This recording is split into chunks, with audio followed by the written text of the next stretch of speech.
এটা হলো অ্যাভোকাডোর সিড, ওপরে ব্রাউন কালারের ছালটা তুলে দিতে হবে।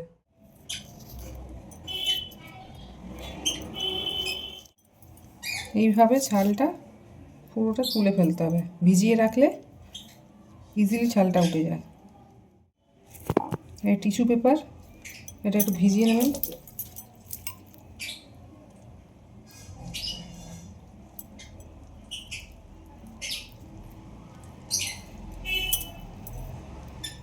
তো এটা দেখুন, এটা একটা গেঞ্জির প্যাকেট।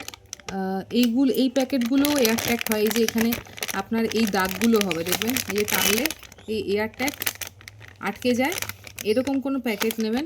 আর এই যে টিস্যু পেপার ভেজা যে স্লিপটা আছে সেটা ঢুকিয়ে দেবেন।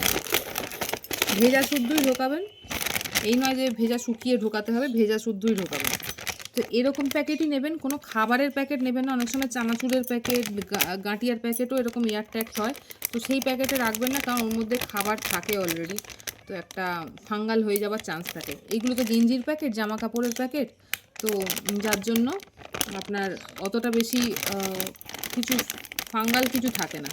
এবার জাস্ট এটাকে একটা এমন জায়গায় রাখবেন যেখানে কোনো লাইট না ঢোকে, অন্ধকার জায়গা, কোনো কাবার্ড হোক, কোনো আলমারি হোক, তবে লোহার আলমারি থেকে একটু দূরে থাকবেন। কাঠের কিছু হলে সেখানে রাখবেন, খুব ইজিলি গ্রো হবে। লোহার আলমারিতে চট করে গ্রো হতে চায় না।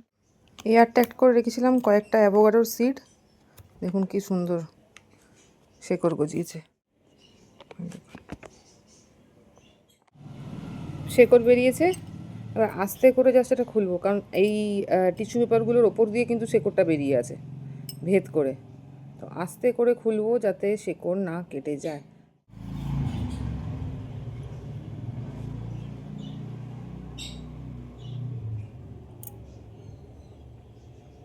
এবার কিছুই করবো না, এপাশ থেকে একটা কাঠি কুঁচবো,